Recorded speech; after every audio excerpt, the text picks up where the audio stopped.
Hey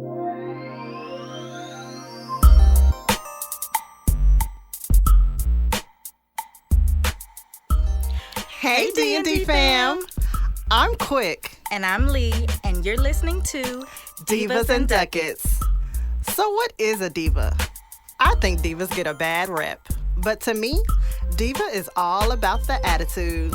As for ducats, it's your finances, your assets, Skrilla, guap, your coin. We're talking all things with the potential to affect your pockets. And while we're attorneys by trade, we are divas by choice. Divas and Ducats is for edutainment purposes.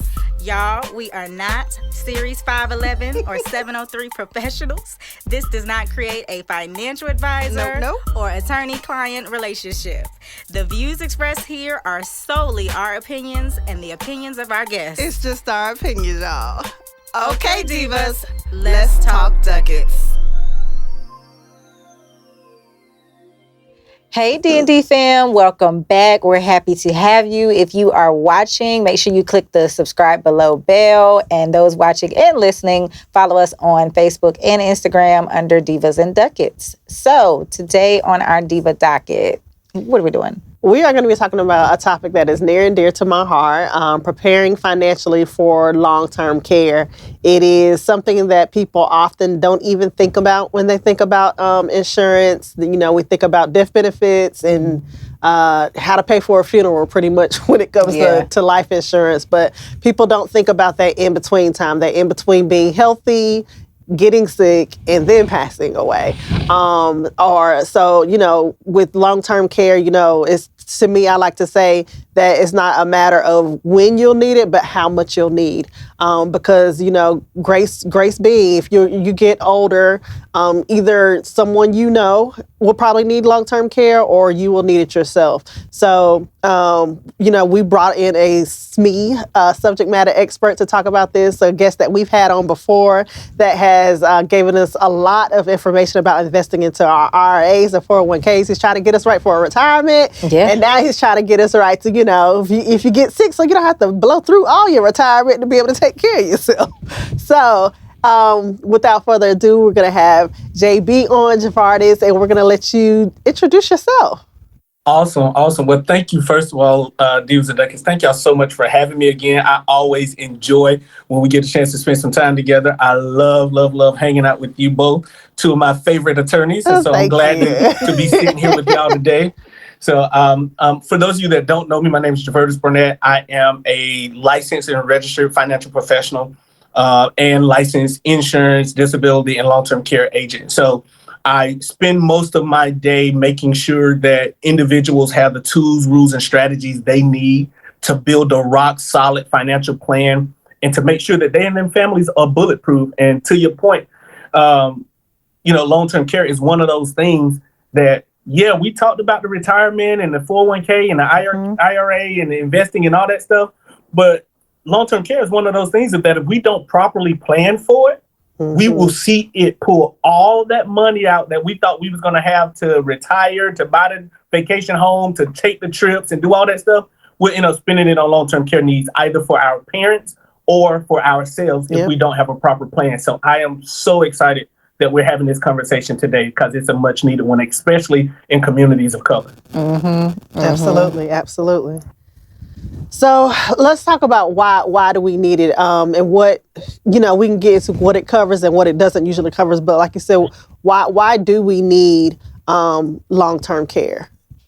Right. So let's first, if y'all don't mind, I want to let's talk a little bit about just what it is. Right. The casual viewer may not even know what long-term care is. Yeah. And basically, long-term care is just a variety of services and support rendered in what we call the 6 activities of daily living. So those 6 activities of daily living include bathing, getting dressed, toileting, being transferred, like being able to maneuver and move around, continence, and eating. Those are those six activities of daily living. And what long-term care does is how do we take care of our loved ones or ourselves when we get to that point, like Quick said, not a if, when we get to that point to where care is needed. And typically the way that's measured medically is if you have trouble doing 2 of the 6 activities of daily living. So let's say you can't feed yourself and you can't go to the toilet on your own. That presents a long-term care need. Doesn't mean that this person is about to die. Doesn't mean none of those things, but just means for this moment of life, this individual needs someone to assist them with eating, someone to assist them with bathing, assist them with toileting, assist them getting dressed, those type of things. And so when 2 or more of those things are needed, that individual is ruled to have a long-term care need, meaning there's going to have to be a responsible adult somewhere caring for this individual long term. Right? And you know how we are in our community more so than any other. You know, we feel like, I don't know how many of y'all watch BMF. Anybody watch BMF? Okay, maybe y'all ain't. Yeah. Okay, that's I watch here and there. Okay. Well, look, I watch BMF, right? So, spoiler alert. So, if you've not watched the newest episode of BMF, pause, go watch it, and then come back. But, so, I won't give away too much of the episode, but I will say Goldie in this newest episode, Meech sees some stuff going down. Meech sees a chick in a room, looked like she kind of frail, kind of sickly, and Goldie like rolls up on her like, dude, close that door, get out of there. Like, don't. And he was just going to the bathroom, mind his own business. He went up to no good and nothing like that. He was just mind his own business. But she comes back to him after the fact and explains that it's her younger sister and she's dying. And because it's my sister, I got to take care of her. Now here Goldie's a baddie, right? Goldie got money. Goldie got clubs. Goldie is running the streets. But she's taking a large percentage of her profits from her business in these BMF streets to take care of her dying sister. Right. Yeah. Right. And it's like, I'm not putting her in no nursing home. I'm not putting her. So it's something that we all have been either impacted by directly. And the statistics are 90%, ladies. 90% of Americans are going to experience a long-term care need in their lifetime. And we're in the sandwich generation, right? And y'all may have heard me say that term before. But what that means is we're the first generation in history that has the responsibility of caring for aging parents and raising young families and kids at the same time. And if we don't plan for our long-term care needs, we're going to have our choices removed from us, and it's going to cause tension within our families and within our households. Yeah. Yeah. Well, I like too how you said in your lifetime, because I think sometimes people, and I think there could be some overlap there, right? But I think sometimes people, when they think long-term care, they think old and not a situation where maybe it's a long-term disability. So exactly. So there are the majority of long-term care cases happen to individuals over the age. Most claims, let me rephrase that. Most long-term care claims are filed on individuals over the age of 70. Okay. However, the claims are not filed on younger people because younger people just don't have long-term care insurance in place. So they end up selling their assets, selling their house, emptying out their 401k. So that is true, Leandra. There are individuals who go on long-term care need, who has a long-term care need far earlier than age 70, right? I have a really good friend who maybe is a year or two younger than me, so 36, 37, who's on a long-term care need right now, right? And so that's something that we don't, and the whole point of growing old, we don't want to we want to grow old gracefully, right? We want to age well. Yeah. Right? And you got to look at, there are 5 pillars that I like to talk about, that there are the 5 pillars of joyful aging, right? We want to be able to be in good health. We want to be able to enjoy our families. We want to have social relationships as we grow older. we want to have financial stability and security, and we want to have peace of mind. And long-term care needs impacts all of those things. Every single one of those things are negatively impacted when I have a long-term care need, right? Every single one of them. My health is directly impacted. My family is directly impacted because now somebody's trying to take care of me. Somebody's trying to make sure I'm okay. Financially, there might be arguing and fighting going on if we don't properly plan for it. Socially, I'm ostracized because I'm in this facility or whatever the case might be. Now I'm financially insecure because I'm spending, we'll talk about it later, I'm sure, but the national average can range anywhere from $40,000 to $95,000 a year to have adequate care for somebody, right? So expensive. All of these things are strained, and now it's impossible for me to have peace of mind when I'm dealing with all of these other things, right? Yeah. That I just keep going back to that 90%. Like it's happening. Like there's just no way around it. It's a normal part of aging. It's normal. Yeah. With those kind of numbers, you can't be, but I'm gonna be the exception. Like you can't plan that way. You cannot plan that it's not going to happen to me. Like sure, you very well may be the 10% that you never know anybody that's gonna need it. You don't need it yourself. You might fall in that 10%. Exactly. Why plan for it? Like, right. If you do fall into 10%, right? So let's say you do fall into the 10%. The only way you're not impacted by it if you just living off by yourself alone and afraid. Right. Other than that, you're still gonna be impacted by it. Yeah. Your spouse, your child, your parent. Even if you're in the 10%, somebody connected to you is going to be impacted. Right. Yeah. So because we know that, like, how early should you be getting some kind of long-term plan? Yeah. So number one, y'all know me. I'm a planner by nature, not just professionally. Like planning is what I do. Right. I plan like right now. My clothes are ironed and hanging up in the closet for what I'm gonna wear next week. Like everything for the whole week. Like I'm just a planner. You look clean too. I just want to say you look clean. You look good. You look clean. What you say? So you're looking clean. You're looking clean. Okay. Thank you. Stop trying to butter me up. I ain't no biscuit. But so I'm a planner, right? So I've had a long-term care policy on myself for 6 years. And I'm 39 years old. I was about to say 38. I had a birthday in January. I'm 39 years old. Right? So I've had my policy since my early 30s. Typically when I'm talking to clients, we start having that conversation. I tell my clients about it early, but I'm gonna start pressing you about 50, 55. Like, hey, we really need to do this. Yeah. Because it just helps us having a long-term care. And for those of you that don't understand or don't know, long-term care insurance is an insurance that you can have in place that will literally, if you do have a long-term care need, if you meet two or more of those activities of daily living, if you need assistance with those, a long-term care insurance policy will literally pay for your care, right? A long-term care insurance policy will help you determine who, where, and how much care you're going to have. It allows you to pick yourself who's going to take care of you, where you're going to receive this care.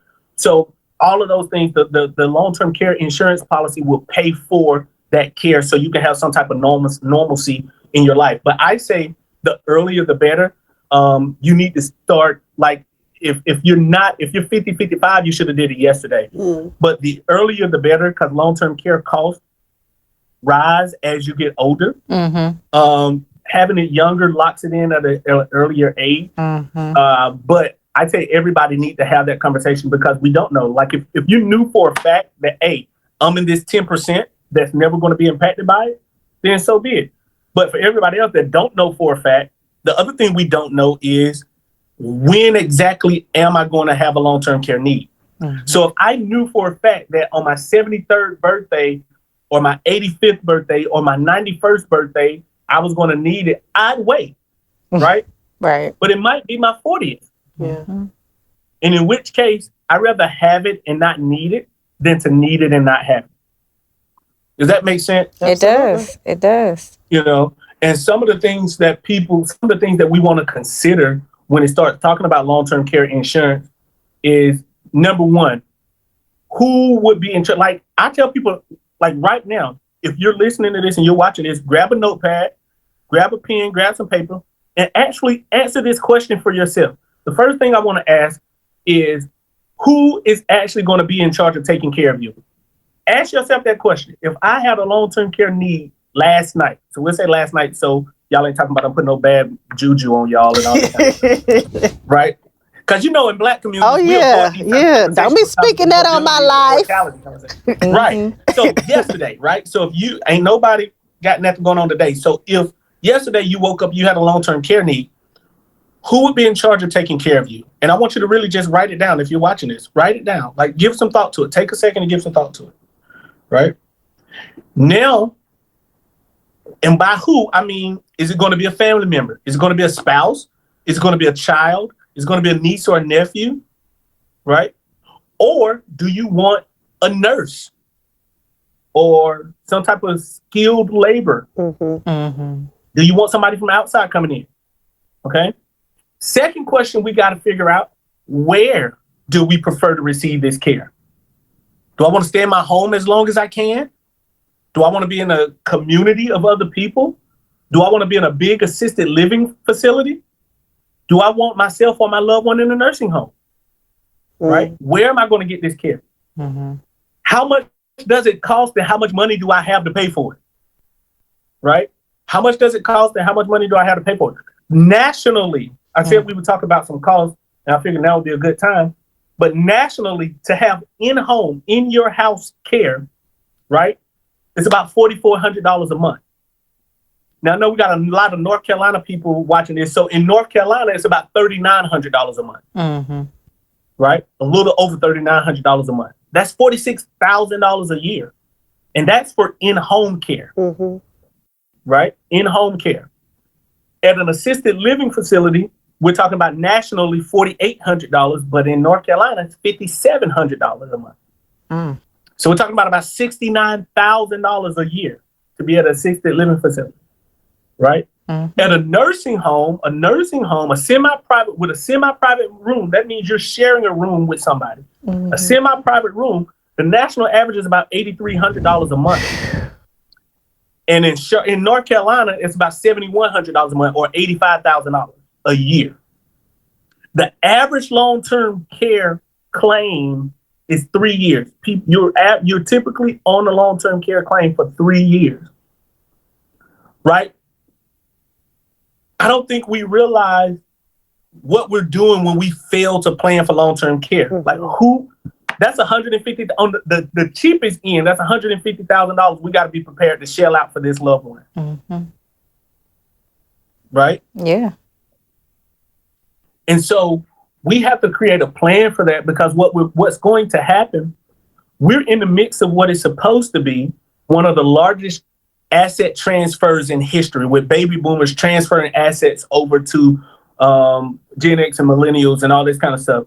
However, because of the long-term care crisis in our country, and it literally is a crisis, right? So let's be very clear. It's a crisis.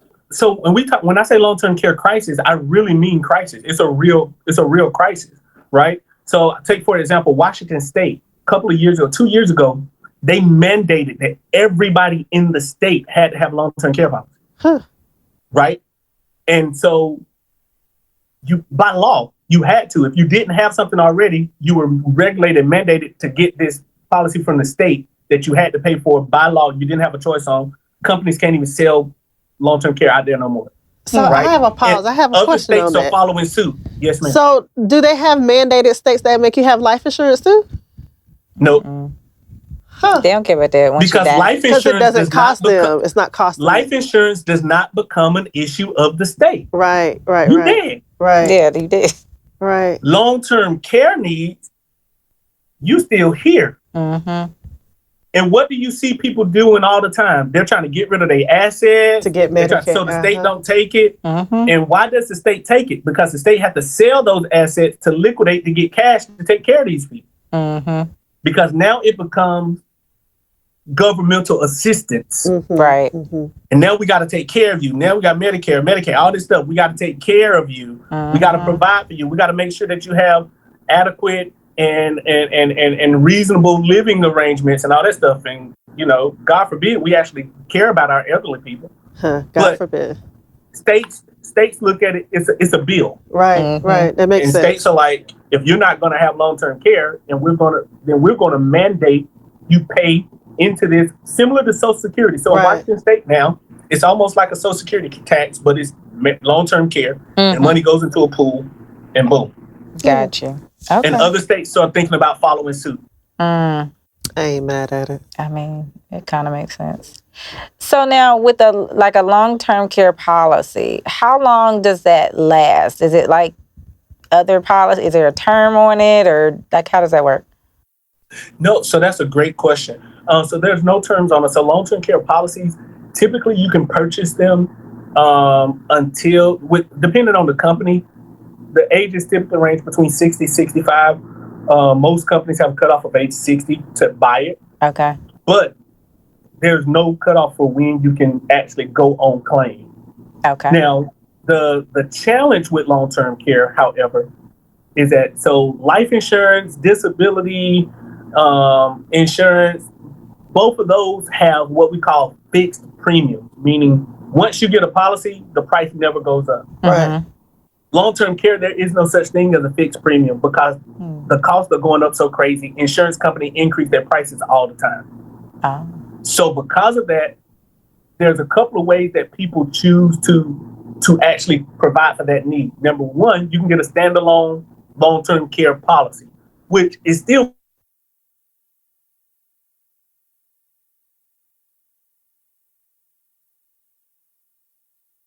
that 10%. Then I spend all this money and I don't get nothing in return. But another way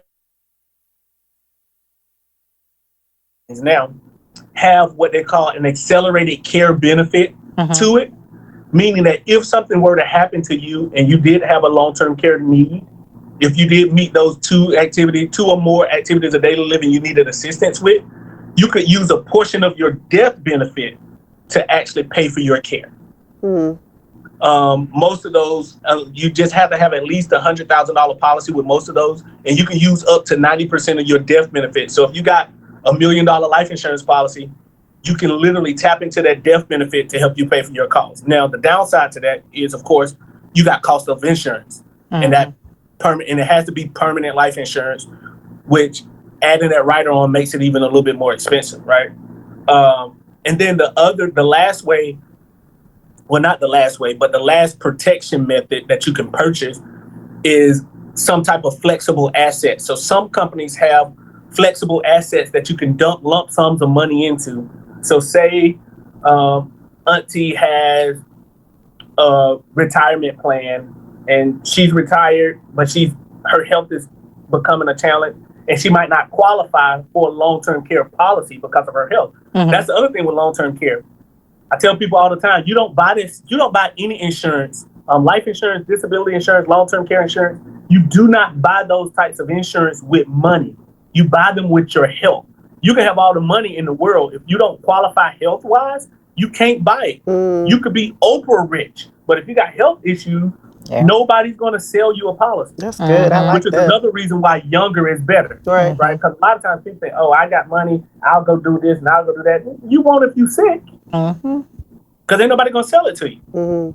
Right? And it's so, if I could tell you how many phone calls I get after the fact, I have hundreds of people call me every single month now that they can't be insured. Oh, I just found out I got cancer. Oh, I got this. Oh, this happened. Oh, that happened. Like, I'm so sorry to hear that, but I can't help you. I can't sell you a long-term care policy now. Right? So we buy that stuff with our health, not just with our money. And so you could take that lump sum from that asset and dump it into this flexible asset. And it's good for if you live too long or need a long-term care need. If you die prematurely, it has a life insurance factor with it. And if you just quit, if you just say, I I think I really do think I'm in the 10%. I'm 80 years old. I ain't never used this. I want my money back. And can we go back to the standalone? The standalone policy a little bit. So yes, you said that you could get a standalone policy, and does it have I don't know, limits on how much you can put in it? Can you get one for like 150,000, 200,000?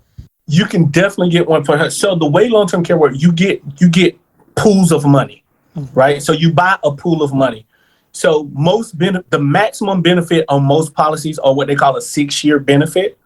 So you literally get to choose how much you want to buy. You can say, so we just looked at the average cost. So that's why it's important to walk through those things, right? Like, who's going to take care of me, where they're going to take care of me at, how they're going to take care of me. And that kind of helps us determine how much or what type of person should have. So let's just say we go and we say you want to stay at home, but you're going to have, I'm going to stay at home, but I'm going to have, and I'm going to have a loved one take care of me, right? Well, the beautiful part about long-term care policy, that policy will literally give you money to pay that loved one while they take care of you. So this person that isn't losing their money, losing their job, all this kind of stuff. How many of us know somebody who's missed work trying to take care of a loved one, or was late for work, or had to get off early, or had to spend money? On average, the average caregiver spends from $7,000 to $15,000 of their own money trying to take care of their loved one annually, right? And so we get to find out where we want to have our care at. So let's just say we decide I want to have my care in a semi-private nursing facility. So that's the most expensive, right? And let's just use North Carolina numbers. So let's say $7,000 a month is the average cost. You can decide, you can say, I want $7,000 per month. And then you can decide how long you want that care for. Any time frame between 3 years, typically, to 6 years. The average long-term care claim is for 3 years. And on average, you saw the cost earlier. So if we said $7,000 a month for 3 years, if that we could buy that amount, the more we buy, the more it costs. Yeah. But one of y'all can do that math. What's 7 times 12 times 3? Right? So that we did have us do it. Y'all No, they did have the lawyers do the math. I could read it. I was like, okay, 12 times 7. So that's you got $7,000 and a month for 12 months, and however many years you want it, 3, 4, 5, 6. Some companies let you do 2-year policies, and you take that pool of money, and that gives you how much money you have for whenever you go on claim. Okay. And so you have what they call a maximum benefit, a maximum monthly benefit that they'll pay out. So in that case, your maximum monthly benefit would be $7,000. So if you had care that cost $8,000, the policy is only going to pay $7,000. You got to pay that $1,000 out of your pocket. But I'd rather pay $1,000 out of my pocket than to pay $8,000 out of my pocket. True. So the way that policy works is on a monthly basis. Like, say I would only need it for a year. I can't. Nope. So let's say you bought it up for, if you said you wanted to buy $7,000 for X amount of years, right? And you're on long-term care claim for a year. Assuming that person didn't die to get off claim. Because there are 2 ways to get off of a long-term care claim. You pass away or you get better. Right? So let's assume we got better and it wasn't a passing away. That pool of money is still there if you have a claim again, if you didn't use all of it. Got you. Okay. Right? So it's a pool of money, even though it's calculated by then $7,000, because you might change your mind. You might buy $7,000 a month for 6 years, right? You might say, I'm going to do $7,000 a month for 6 years. And let me pull up my calculator. Okay, right? I got the 84. Nope. I was like, okay, 84,000. No, you asked me to do times 6. It was too much. So $7,000 a month. If a $7,000 a month maximum benefit for 6 years would give you a pool of $504,000 of money to use towards your care. Okay. Right? Yep. And the max that you could take out for any given month would be $7,000 And then every policy has a maximum daily as well. Like they're not going to send you more than X amount per day, calculated out over however long you want to get that payout. Gotcha. And so if you got it, if you buy the 7,000, but then you're like, you know what? I don't think I want to go to a semi-private nursing home facility. I want to stay here. My niece, who's a nurse, is going to take care of me, and I'm going to pay her $4,000 a month instead of $7,000 a month. Then that pool of money is decreased slower than it would be if we did it. But I can't use that pool of money for anything else, and I can't transfer it. So if your spouse has a long-term care need, you can't use that pool of money to pay for his long-term care. It's not applicable. Okay. So do you know if since it's kind of like operate like an insurance policy, does it affect other government funds like long-term, like, you know, a caregiver fund that you can apply for? It won't negatively impact those kind of things, will it? So because it is an insurance product, most of the time, people that buy long-term care, typically, if you can afford to pay for long-term care, you're probably not going to qualify. You're not going to receive government assistance anyway. Yeah. Because you don't receive government assistance just because you live in the state of North Carolina. You receive government assistance because you are at or below the poverty line. And so, unfortunately, even with long-term care, they're not. No, so, but it is private. It's private. So if you got other stuff, so let's say you got benefits at your job, it's not going to impact or interfere with benefits at your job or anything like that, which is really, really cool. And most people don't even ask their employers if they provide long-term care. And a lot of employers don't, but it's increasingly becoming something more and more that employers are going back to offering. They used to back in the 70s and 80s, and now they're going back to it. Got you. And so that's a good segue, though. So if your employer does offer it, is that sufficient? Should someone rely just on that? Again, I tell people this all the time. Absolutely nothing that we ever see is good or bad unless we got something to compare it to.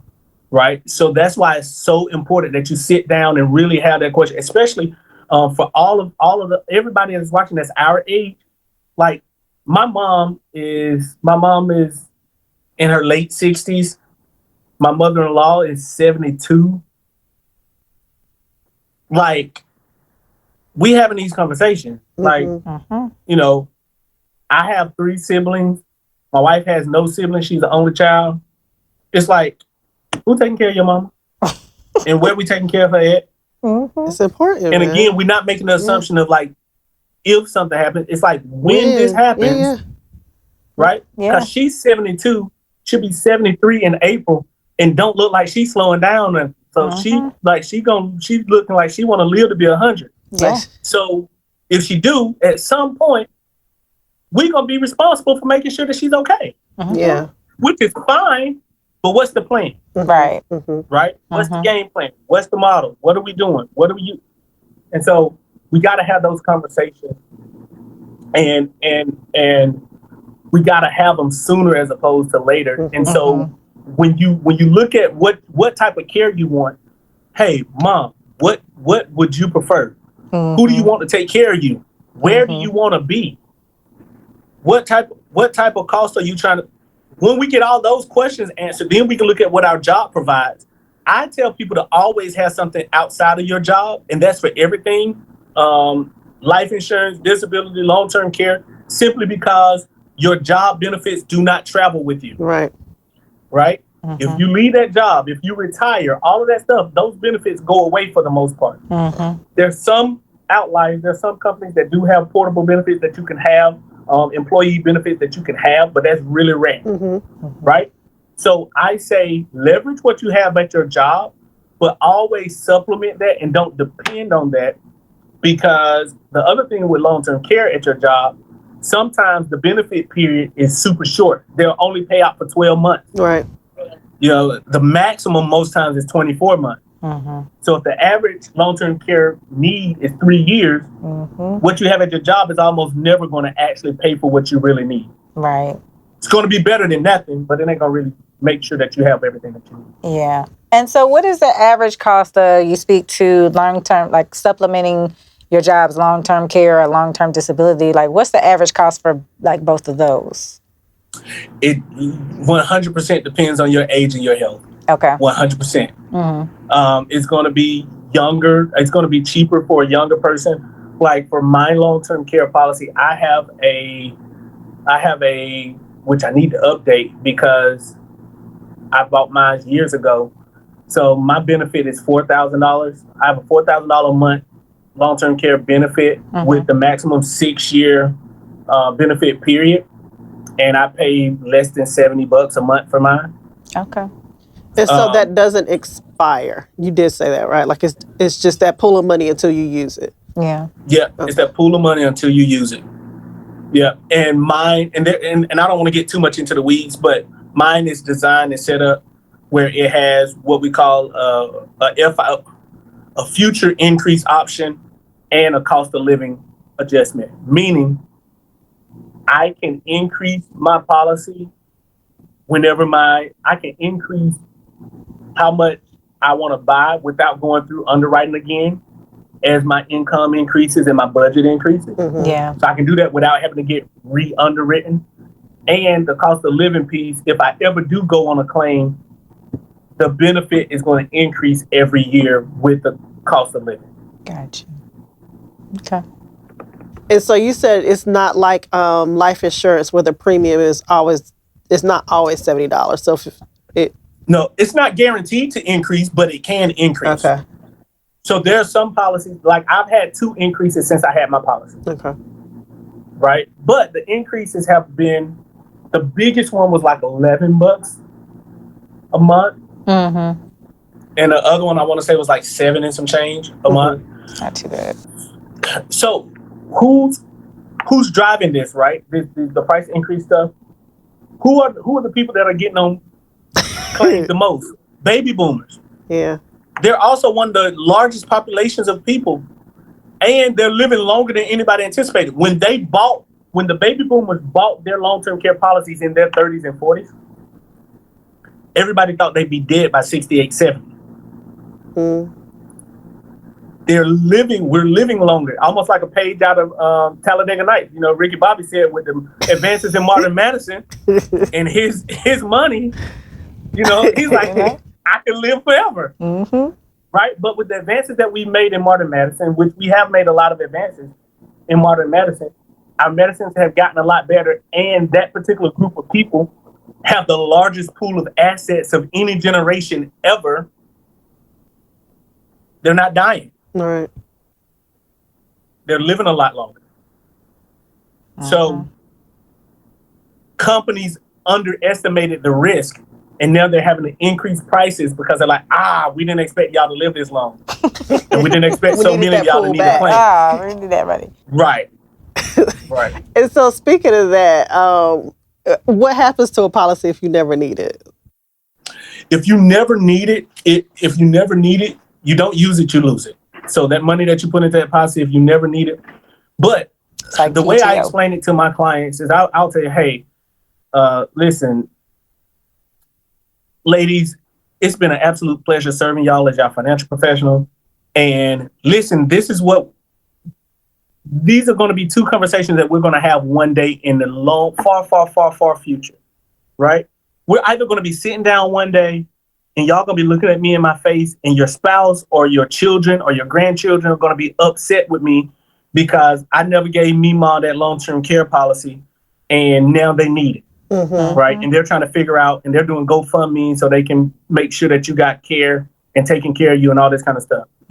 Or, and I'm going to be like, man, we talked about it. She didn't want to do it and I didn't press it, right? Or we can have the conversation to be like, hey, JB, I know that Mima worked with you. Does she have a long-term care plan in place? Yes, we got a plan. We plan for this. This is good. Ain't nobody. we already got the stress of dealing with declining health. We don't want the stress of having to deal with financial pressure on top of that, right? So those are going to be the two scenarios that play out, right? So we got two choices that's going to happen, right? So we're in our 70s, and your grandkids are looking at me like, hey, we know me, mama, working with you, and she got this long-term care need. What's the plan? What's the game plan? And I'm gonna be like, I'm sorry, I told her, but we never did anything. And we got some investments over here that she had wanted to leave a legacy to y'all with, but we can use that to pay for it. Gotta take it. Right? So that's gonna be the one thing. Or the second option is we had that same conversation, and I'm like, yes, Mima got a plan. Her legacy is gonna be intact, and this is how we're gonna cover this until she gets better, yada, yada, yada. And nope, we don't want to have to worry about dealing with the pressure and the frustration of declining health and limited resources. Right. Mm-hmm. Right? We don't want to have that double headache. Now, worst case scenario, to your earlier point, we're sitting out, we're celebrating at your Divalicious 100th birthday party, and we dancing and getting our swerve on at your 100th birthday party, having flashback of the good old days. Mm-hmm. And you look at me and you're like, dude, I'm 100 years old and I ain't never used that long-term care policy. Right? That is okay. Well, we had the peace of mind knowing that if you ever did, you would have been taken care of. Right. And this is okay. That's the worst financial decision you ever made while we worked together. I'm happy with that. I'd rather us deal with that than me having to look your grandkids and great grandkids in the eye and say, I didn't do right by Mima. Yeah. Yeah. That's real. And I mean, it's a hurtful thing to do all the things that you think you're supposed to do financially, stack up all this money, 100,000, 200,000, and dwindle that in 2 years because you didn't have long-term care, and see your inheritance dissipate like that because you didn't have long-term care. Like it would be disheartening. It really would be. Exactly. So.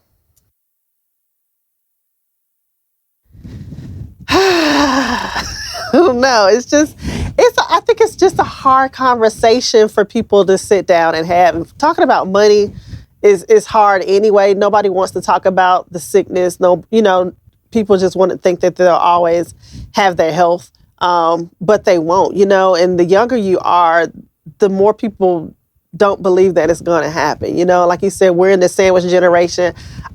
I have a close circle of 5 friends, and not a single one of us have not been impacted by a parent, or like it's not even great grandma anymore. It's literally a parent. So you don't. That's 5 out of 5 people. Okay, so it's gonna happen, and you have to have these conversations, like you said, sitting down with your wife, like who's gonna take care of her, because you don't want to wait till that person is sick, and then y'all looking like she moving in here. What do you like? You don't need the tension and everything once it's happening. You got to prepare. You have to prepare and have the conversations. Exactly. Yeah. And like with the Washington Care Fund, which is what it's called in the state of Washington, they tax you. It's a payroll tax, 58 cents per $100 that you make. So let's say you make $200,000 a year, right? Mm-hmm. $200,000 a year. Oops, I hate this thing. Carry the one. Calculator. Oh, I'm using it. But we're gonna divide that by 100, right? And then we multiply that. You're paying over $1,100 a year for a long-term care benefit pool that the state has control over, that may or may not benefit you to the extent that you contributed to. Mm-hmm. So go on and get your own standalone stuff. If anybody, young, old, if there's a conversation that you're open and wanting to have, let me know. I'll sit down and have the conversation with you. I won't charge you nothing to have that conversation, but we can go through and decide, hey, this is what's going to be best for me. This is how this is going to work. I have a team of amazing advisors on my team that literally will walk you through long-term care, because long-term care and long-term disability, for me, life insurance, long-term care, and long-term disability are the protectors of your financial plan. to your point, Quick, it doesn't make sense for us to do all this hard work, putting money back in our 401ks, putting money into real estate, putting money into business ventures, buying land, investing in stocks, funding our IRAs and all this kind of stuff, and leave ourselves vulnerable when it comes to our income, earning potential, and our life. Right. Right? Like you're going to put insurance on your iPhone 14, but not on your ability to earn income. Baby, come on now, let's talk about it. That is right. You're going to insure That's your iPhone 14. Right. Yeah. So I challenge everybody, only an Apple user would yourself. do something like that. Protect yourself. Don't do this. Have the conversation and have the conversations with your parents. Yeah. Those of you, like, I understand what you mean. My mom has cancer, right? So we had to start being strategic about her planning a long time ago, right? And thankfully, we put some insurances in place beforehand. But again, just like all my other, my family ain't exempt, y'all. They the same way. Oh, and baby, I'll do a little bit of this. I'll do this. And me and my siblings was like, hey, we doing this. Right. Yeah. Right. But at the time, I was fresh out of college. Like, we were young and couldn't do a whole lot, but we going to do this. Yeah. But now, baby, I should have got some more of that. No, you don't say. Right? But at least you got something. And you got 4 kids. Right. So she can ask the other 3 before she come to me. But it's inevitable that we're going to be impacted by it. The best thing that we can do is prepare for it. Yeah. The best thing we can do is prepare for it. We can't say it enough. You are your biggest asset. There's no asset. You're not your home, not your car, not your famous artwork or your favorite purse or bag. That is not your greatest asset. You and your ability to actually get up every day, go earn income, that's your greatest asset. And you have to protect it at all costs. People talk about, oh, well, the cost of long-term care, the cost of disability insurance, all this stuff costs so much. Again, if I can spend $5,000 a year to protect $200,000 over 2 years, I think I won that mathematically, right? Don't nobody want to be sick or down for a long time, but mathematically, I came out on top. Yeah. Well, I can talk about this topic all night, ladies. And so I could too.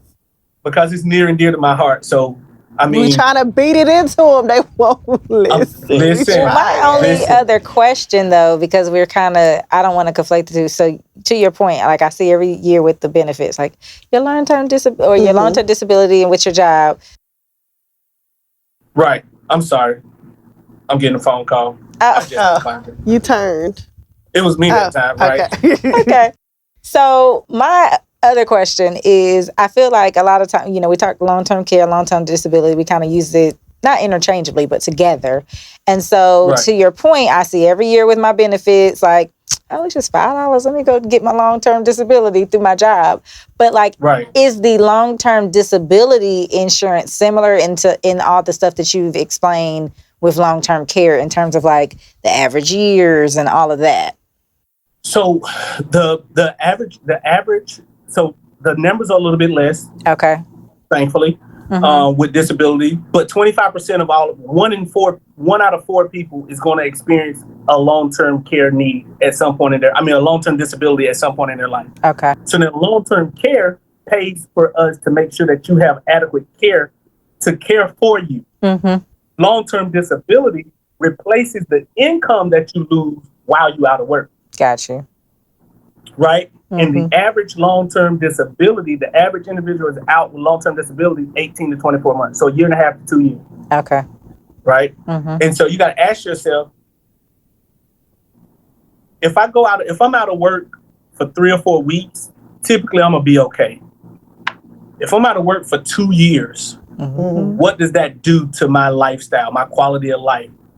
Right? Am I able to turn around and go right back to work and demand the same level of income that I had before I went out? Right? All of these different things. Yeah. I can't, and most people will say, oh, well, I got disability at my job without understanding what their job covers. Most jobs only cover 50 to 60% of your long-term disability. And because it's an employer-sponsored benefit, you got to pay taxes on that money. So you walk away with about 35 to 50% of your income. So let's just say your income is $200,000 a year. Well, could you go from living off of $200,000 to $70,000 a year? You probably could. Would you be happy about it? Probably not. So again, you want to have something outside of your job to supplement what you have at your job. And typically with most companies, they can get you back to about 85% of your income pretty comfortably. And it's a whole lot easier for me to live off of $140,000 of my $200,000 income than $70,000 of my $200,000 income. Yeah. Right? At $70,000, I'm eating noodles and beans again. I'm not going out. I'm not having any type of. It's expensive. Life. Your habits are gonna change. I'm not contributing to the 401k. I'm not taking the weekend trip with the girls. I ain't doing none of that. Got to plan that way in advance. I'm pulling the kids out of travel basketball and baseball and soccer, and you ain't doing nothing. You're gonna stay home and you're gonna play. You ain't playing on the iPad or the PlayStation 5. You are playing tic-tac-toe with me on creative board games. Bruh. Tic-tac-toe. Not, sir. Listen. They already had that PlayStation. They already had that. We are folding paper footballs and playing paper football again. Right? But the whole point is your lifestyle is going to change drastically. That is the point. Right? I'm just trying to help you. He had them in the Great Depression. Right. So, no, when we make more, we spend more. I know. Yeah, absolutely. We moved out that $75,000 neighborhood. That mindset. You're right. It's true. It's a true statement. We do increase our lifestyle as the money flow increases. Sure. Most of us. There are a select few to be like, I'm gonna still live like I make. And I applaud them because they got a little more change in their savings, I'm sure. But even them, they're miserable. But that's a whole nother story. We're not doing this. It's a whole nother story. Right, because we just can't save our way to financial freedom. But that's a whole nother story for another day. This is true. And we will have you back to discuss that part. How much saving is too much? Like that's going to be it. That's a real problem. It's a real problem. Yeah. Mm-hmm. All right. Well, this has been, I know it's a heavy topic, but it is a necessary topic. And so we appreciate you for kind of breaking down those long-term disability and long-term care kind of facts and things that people need to consider. Where can the folks find you? Because, they're going to need one of your teammates' help to get situated. No, I can be, you can definitely visit our website, werevealwealth.com, www.werevealwealth.com. You can email me. God, that email address is so long. You can inbox me on Facebook, Instagram, TikTok. I'm the only Jevertus Burnett in the world, and it's the same on all of them. Jevertus, Jevertus Burnett. Or give me a call, 864-360-6723. Call me. Just give me a call. That's the easiest way and the best way. And of course, we'll have his information in our show notes and on YouTube. You can actually just click below and you'll be able to see all of his contact information. All right, y'all. So it has been real. We hope you got something from this. Please shore up your supplemental, outside of your job, shore up your supplemental packages. I'm sure that was going to be Quick's tip. And in the meantime, in between time, you can follow us on the things, Facebook and Instagram, Divas and Ducats. Our website is www.divasandducats.com. When we have a Dear Diva segment, divaadvice@gmail.com. That is DIVAADVICE@gmail.com. Yep. So in the meantime, in between time, besides preparing and planning, we ask you to have a great attitude. All right. Bye. Bye.